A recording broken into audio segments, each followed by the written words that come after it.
BJP দলৰ অসমৰ ভোটৰ তালিকা লৈ ষড়যন্ত্ৰ বিভিন্ন সময়ত অভিযোগ উত্থাপন কৰা গৈছে যে কেনেদৰে বিজেপি দলে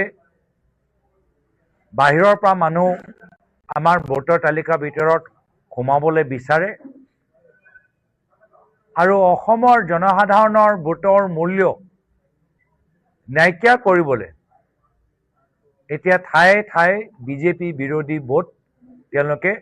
ভোটৰ তালিকাৰ পৰা কৰ্তন কৰিবলৈ বিচাৰে আৰু আমি দেখা পাইছোঁ যে এই অসমৰ ৰাজনৈতিক পৰিৱেশত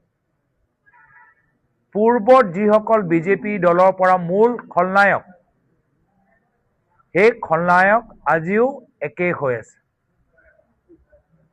যোৱাবাৰ যেতিয়া অসমৰ ভিতৰত সমষ্টি পুনৰ নিৰ্ধাৰণ হ'ল সমষ্টি পুনৰ নিৰ্ধাৰণ সেই সময়তো বহুতৰ অভিযোগ যে গোটেই সমষ্টি পুনৰ নিৰ্ধাৰণৰ দায়িত্ব হিমন্ত বিশ্ব শৰ্মা ডাঙৰীয়াই অশোক সিংঘল ডাঙৰীয়াৰ ওপৰত জাপি দিছিল আৰু আজিও উজনি অসমৰ থলুৱা খিলঞ্জীয়া মানুহৰ বিবেক বোধ নাইকিয়া কৰিবলৈ হিমন্ত বিশ্ব শৰ্মা ডাঙৰীয়াই আকৌ অশোক সিংঘল ডাঙৰীয়াৰ ওপৰত সেই দায়িত্বটো জাপি দিছে তো সমষ্টি পুনৰ নিৰ্ধাৰণৰ সময়তো মূল খলনায়ক হিমন্ত বিশ্ব শৰ্মা ডাঙৰীয়া আৰু অশোক সিংঘল ডাঙৰীয়া আৰু আজিও আমাৰ থলুৱা জনগোষ্ঠী জনজাতিৰ মানুহৰ ভোটৰ মূল্য নাইকিয়া কৰিবলৈ ভোটৰ অধিকাৰ নাইকিয়া কৰিবলৈ মূল খলনায়ক একেইজন হিমন্ত বিশ্ব শৰ্মা ডাঙৰীয়া আৰু অশোক সিংঘল ডাঙৰীয়া আৰু সেইকাৰণে এই সংবাদমেল যোগেদি আমি সমগ্ৰ অসমৰ ৰাইজক বিভিন্ন আমাৰ সামাজিক সংগঠনসকলক বিভিন্ন আমাৰ বুদ্ধিজীৱীসকলক যুৱকসকলক সকলোকে আহ্বান জনাইছোঁ যে আগন্তুক দিনত নিজৰ ভোটৰ অধিকাৰ ৰক্ষা কৰিব লাগিব কাৰ পৰা ৰক্ষা কৰিব লাগিব হিমন্ত বিশ্ব শৰ্মা ডাঙৰীয়া আৰু অশোক সিংঘল ডাঙৰীয়াৰ পৰা আৰু এই দুজনৰ ওপৰত কোনো ধৰণৰ নীতি নিয়ম নাই সোণাপুৰৰ কাষত অশোক সিংঘল ডাঙৰীয়াই কিমান মাটি লৈছে এয়ালৈ সকলোৱে অৱগত গুৱাহাটীৰ ভিতৰত কিমান তাত বিভিন্ন ঠাইত অশোক সিংঘল ডাঙৰীয়াৰ কোম্পানীক কেন্দ্ৰৰ চৰকাৰে নহয় ৰাজ্য চৰকাৰে অনুমতি দিছে কনষ্ট্ৰাকশ্যনৰ কাম চলাবলৈ সকলোৱে জানে তো এনেকুৱা যেন হৈছে যে আজি তাৰিখত যে আমাৰ ছটা জনগোষ্ঠীৰ মাজত যে ক্ষোভ জনজাতিসকলৰ মাজত যে ক্ষোভ সকলোৱে যে বুজি পাইছে জনজাতিকৰণ নহয় বা তেওঁলোকৰ জনজাতিৰ মাটিবোৰ আদানী আম্বানীক বিক্ৰী কৰা গৈছে সেইকাৰণে আগন্তুক দিনত নিজৰ অসন্তুষ্টি বিজেপি বিৰুদ্ধে প্ৰকাশ কৰিবলৈ গৈছে তেওঁলোকৰ অধিকাৰ তেওঁলোকৰ শক্তি নাইকিয়া কৰিবলৈ হিমন্ত বিশ্ব শৰ্মা ডাঙৰীয়া অশোক সিংঘল ডাঙৰীয়াক ব্যৱহাৰ কৰিছে ইতিমধ্যে আমি ভাবিছিলোঁ যে কেন্দ্ৰীয় নিৰ্বাচনী আয়োগ এটা তদন্ত কৰিব এটা FIR তেওঁলোকে নিজে স্বমত কৰিব লাগিছে যে কিয় আজি বিজেপি দলৰ ভিতৰত আজি এনেকুৱা চৰ্চা চলি আছে ভোটৰ তালিকাৰ পৰা নাম কৰ্তন কৰা ভোটৰ তালিকা শুদ্ধ কৰা দায়িত্ব হ'ল নিৰ্বাচনী আয়োগৰ আৰু এই দায়িত্বৰ ভিতৰত এতিয়া বিজেপি দল ইণ্টাৰফিয়াৰ কৰিবলৈ বিচাৰে আমাৰ ভোটৰ তালিকা মনিপুলেট কৰিবলৈ বিচাৰে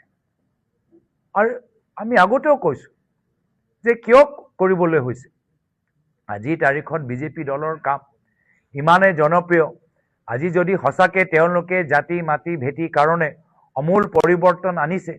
সঁচাকৈ যদি সকলোৱে সন্তুষ্ট তেতিয়া ভোটৰ তালিকাৰ ভিতৰত UP বিহাৰৰ মানুহৰ নাম সোমাবলৈ কিয় প্ৰয়োজন পৰিছে উজনি অসমৰ পৰা মানুহৰ নাম কৰ্তন কৰিবলৈ কিয় প্ৰয়োজন হৈছে তাৰ মানে বাস্তৱ কথা তেওঁলোকে গম পাইছে যে মানুহবোৰে তেওঁলোকক আৰু নিবিচাৰে 10 বছৰ দিলে এতিয়া মানুহে পৰিত্ৰাণ বিচাৰে অসমৰ ৰাইজ এটা হিতাধিকাৰী হৈ থাকিবলৈ বিচৰা নাই অসমৰ ৰাইজ অসমৰ ভৱিষ্যত এজন অংশীদাৰ হিচাপে থাকিবলৈ বিচাৰে অসমৰ ৰাইজ মাত্ৰ আঁচনিৰ ওপৰত নিৰ্ভৰ হৈ থাকিবলৈ বিচৰা নাই অসমৰ জনসাধাৰণ কৰ্মশীল প্ৰগতিশীল স্বনিৰ্ভৰশীল হ'বলৈ বিচাৰে আৰু সেই কাৰণে আজি আমি ৰাইজৰ পদূলিত ৰাইজৰ কংগ্ৰেছ যোগেদি বিভিন্ন আমি পৰামৰ্শবোৰ আমি লাভ কৰিবলৈ সক্ষম হৈছোঁ আমি বিচাৰোঁ যে এই ভোটাৰ তালিকা সন্দৰ্ভত অসমৰ জনসাধাৰণ সজাগ হওক নিৰ্বাচনী আয়োগ বিজেপি দলৰ ওপৰত তেওঁলোকে এটা ইনকুৱাৰী দিয়ক যদি প্ৰয়োজন পৰে FIR হওক এয়া আমাৰ কামনা আৰু আমি কোনো পদ্ধতিৰে আমি হিমন্ত বিশ্ব শৰ্মা ডাঙৰীয়া আৰু অশোক সিংঘল ডাঙৰীয়াক আমাৰ ভোটৰ অধিকাৰ কৰ্তন কৰিবলৈ নিদিওঁ এইখিনি কথা আজি আপোনালোকক আমি জনাবলৈ আজি অনুৰোধ কৰিছিলোঁ নিমন্ত্ৰণ জনাইছিলোঁ আৰু এটা কথা ক'বলৈ বিচাৰোঁ যে এতিয়া কিছু মাহৰ পৰা বিশেষকৈ যোৱা 8-9 মাহৰ পৰা এনেকুৱা যেন লাগিছে যে বিজেপি দলৰ বেয়া দিন আৰম্ভ হ'ল প্ৰতিটো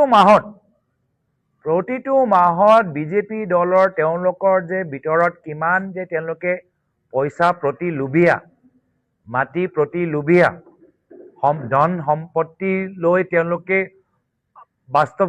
তেওঁলোকে ৰাজনীতি কৰি আছে প্ৰত্যেক মাহত কিছু তথ্যবোৰ আমি গম পাইছোঁ কিয় আজিৰ পৰা 8 মাহ আগত আমি গম পালোঁ তেওঁলোকৰ মাজত গৰু চুৰ সোমাই আছে গৰু চুৰৰ কথাবোৰ ওলালে তাৰ পিছত অলপ দিনৰ পিছত আমি কি দেখা পালোঁ যে 2-3-4 মাহ 5 মাহ আগত যে ধেমাজিৰ ভিতৰত তেওঁলোকে চাউল চুৰ সোমাই আছে তাৰ পিছত আমি কি দেখা পালোঁ যে কমলপুৰত যেতিয়া তাত কমলপুৰৰ বিধায়কে ৰাইজক সুধিছে যে আপোনালোকে বিশ্বাস কৰেনে যে হিমন্ত বিশ্ব শৰ্মা ডাঙৰীয়া অসমৰ মুখ্যমন্ত্ৰী জুবিনদাৰ ক্ষেত্ৰত ন্যায় প্ৰদান কৰিব সেই অঞ্চলৰ মহিলাখিনি ক'লে নাই আমাৰ বিশ্বাস নাই তাৰ পিছত আকৌ অলপ দিন আগতে আমি কি বাতৰি শুনিলোঁ যে পলাশবাৰীত তাৰ বিধায়কে কেনেদৰে ৰেট বান্ধি দিছে 1 বিঘাৰ মাটিৰ ৰেট কিমান সেইখিনিও বান্ধি গ'ল বিভিন্ন সময়ত কাৰ্বি আংলঙৰ কথাবোৰ আমি গম পাই আছোঁ অলপ দিনৰ পিছত আমি কিছু মাহ আগত আৰু এটা কথা কি শুনিলোঁ যে তেওঁলোকৰ বাৰাকৰ 2 গৰাকী বিধায়ক আজি তেওঁলোকে নিজৰ প্ৰমাণ ভাৰতীয় নাগৰিক হিচাপে দিব পৰা নাই 2 গৰাকী বিধায়ক যি দলে জাতি মাটি ভেটি নামত আহিলে 16 মে পিছত প্ৰত্যেক গৰাকী অবৈধ বাংলাদেশী নাগৰিকসকলক টালি টোপোলা বান্ধি ইয়াৰ পৰা খেদি দিব সেই দলৰ মাজত 2 গৰাকী বিধায়ক আজি তেওঁলোকৰ নাগৰিকতাৰ ওপৰত সন্দেহ আছে আৰু তাত ওলালে তো আপোনালোকে দেখিছে প্ৰত্যেক মাহৰ ভিতৰত এনে ধৰণৰ কথাবোৰ ওলাই আহিছে আৰু সদ্যহতে বিজেপি দলৰ জুম মিটিং কথাবোৰো ফাদিল হৈ গৈছে তো এইটো এটা লক্ষণ মই অলপ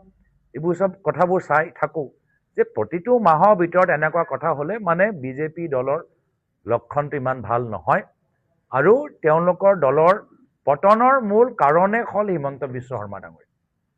বিজেপি দলৰ আগন্তুক নিৰ্বাচনত তেওঁলোকৰ পতনৰ মূল কাৰণ হ'ল হিমন্ত বিশ্ব শৰ্মা ডাঙৰীয়া আমাৰ অসমৰ সমাজৰ মাজত আজি সকলোৰ মাজত আজি বিভাজন সৃষ্টি কৰি সকলোৰ মানুহৰ মাজত এটা ভয় আতংক সৃষ্টি কৰি দুখ বেদনা সৃষ্টি কৰি আজি তেওঁলোকে সাধাৰণ মানুহ ওচৰত যাব পৰা নাই কিয় সাধাৰণ মানুহ তেওঁলোকক বিচৰাও নাই তো সেই কাৰণে আজি বিজেপিৰ দল যি যথেষ্ট মানুহৰ মাজত যথেষ্ট আশা সৃষ্টি কৰিব পাৰিলে আজি তাৰিখত আজি তেওঁলোকৰ স্থিতি যথেষ্ট বেয়া আপোনালোকে গম পাব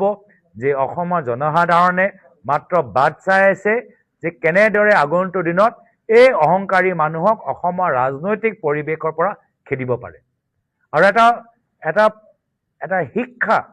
অসমৰ ৰাইজে সমগ্ৰ ভাৰতৰ জনসাধাৰণক দিবলৈ গৈ আছে যে কেনেদৰে স্বাভিমানী মানুহবোৰ যেতিয়া একত্ৰিত হয় অহংকাৰী অপশাসনক কেনেদৰে পৰাজিত কৰিব পাৰে এটা সুবাৰ্তা মুখ্যমন্ত্ৰীৰ কথা দিনে দিনে মানে পাতল আৰু দিনে দিনে তেওঁলোকৰ কথা কোনো গ্ৰহণযোগ্যতা নাই তাৰ বিপৰীত মই ভাবিছোঁ তেওঁলোকে আমাৰ ৰাইজৰ মাজত যিদৰে কংগ্ৰেছ দল আগবাঢ়ি গৈছে এয়ালৈ শংকিত হৈছে যেহেতু কংগ্ৰেছ দল ইতিমধ্যে ইমান আমি মুভমেণ্ট চলি আছে আমাৰ যুৱ কংগ্ৰেছে মাটি বচাওক জাতি বচাওক যাত্ৰা চলাই আছে মই তেওঁলোকক ক'লো এতিয়া মাটি বচাওক জাতি বচাওক লগে এতিয়া বিজেপি দলৰ যি কথাবোৰ আমি গম পাইছো ভোট বচাও এই কথাটো যোগ কৰিব লাগে মাটি বচাওক কাৰ পৰা মামা মামীৰ পৰা জাতি বচাওক কাৰ পৰা মামাৰ মামীৰ পৰা আৰু এতিয়া ভোট বচাওক কাৰ পৰা হিমন্ত বিশ্ব শৰ্মা ডাঙৰীয়া আৰু অশোক সিংঘল ডাঙৰীয়াৰ পৰা লগে লগে আমাৰ ৰাজ্যৰ পদলিত ৰাইজৰ কংগ্ৰেছ পাঁচটা আমাৰ গোটত আমি ভাগ ভাগ হৈ অসমৰ চুকে কোণে আমি গৈছো লগে লগে আমাৰ বুথ কমিটি মিটিংবোৰ হৈ আছে লগে লগে দেখিছে যে আমাৰ দলৰ কেন্দ্ৰীয় নেতৃত্ব অসমলৈ কিমান চিন্তিত প্ৰিয়ংকা গান্ধী ডাঙৰীয়ানী আমাৰ স্ক্ৰিনিং কমিটি চেয়াৰমেন ইতিমধ্যে আপোনালোকে দেখিছে যে আমাৰ অবজাৰ্ভাৰবোৰ আহিছে ছত্তীশগড়ৰ প্ৰাক্তন মুখ্যমন্ত্ৰী আমাৰ কৰ্ণাটক চৰকাৰৰ উপমুখ্যমন্ত্ৰী বন্ধু তিৰ্কী ডাঙৰীয়া এজন শক্তিশালী ঝাৰখণ্ডৰ পৰা এজন প্ৰাক্তন মন্ত্ৰী তো আমাৰ কামৰ যে আমাৰ যি এটা সিস্টেমত প্ৰক্ৰিয়া মতে গৈ আছে আমাৰ বিভিন্ন দলৰ মাজতো আমি একেলগে দেখিছে যে আমি যদিও আমাৰ আসনৰ বুজাবুজি এতিয়ালৈকে হোৱা নাই কিন্তু কামবোৰতো হৈ আছে খেৰণিত আমি সকলোৱে একগোট হৈ গ'লো অলপ দিন আগতে আমি ডিব্ৰুগড়ৰ নাগৰিক মঞ্চত লুৰিণজ্যোতি গগৈ আৰু মই আছিলোঁ পিছত ৰাতি আমি দুটাই দল মিলি আমি এসাঁজ ভাত আমি খালোঁ তো সেইকাৰণে আজিৰ তাৰিখত যদি আমাৰ যিদৰে আমাৰ মিত্ৰতা সম্পৰ্কতে কওক আমাৰ দলীয় কাম কাজৰ কথাবোৰে কওক বা আজিৰ তাৰিখত তেওঁলোকৰ কামবোৰ যে ৰাইজে ভাল পোৱা নাই বা আগৰ দৰে গ্ৰহণ কৰা নাই ৰাইজৰ পদলিত ৰাইজৰ কংগ্ৰেছে যোগেদি ইমান যে মানুহ আমাৰ কাষ চাপিছে যদি কংগ্ৰেছৰ একো স্থিতি নাই ইমান আমাৰ প্ৰত্যেক দিন 40টা 50টা সংগঠন মানুহবোৰৰ লগত আমি কেনেকৈ কথাবোৰ পাতিছোঁ কিয় আমাৰ ওচৰত আহিছে এইটোৱেতো বাস্তৱ প্ৰমাণ যে মানুহবোৰ যে আমাৰলৈ আহিছে কামবোৰ যে হৈছে কেন্দ্ৰীয় ফালৰ পৰাও আমাৰ দলৰ কামবোৰ যে ইমান শৃংখলাবদ্ধ কামবোৰ চলি আছে সেয়া লৈ হিমন্ত বিশ্ব শৰ্মা ডাঙৰীয়া শংকিত যে তেওঁ মুখ্যমন্ত্ৰী চকী যাবগৈ আৰু এবাৰ 100% নিশ্চিত হৈ মই ক'ব পাৰোঁ যে মুখ্যমন্ত্ৰী হিমন্ত বিশ্ব শৰ্মা ডাঙৰীয়াৰ চকী আহা বিধানসভা নিৰ্বাচনৰ পিছত গুচি যাবগৈ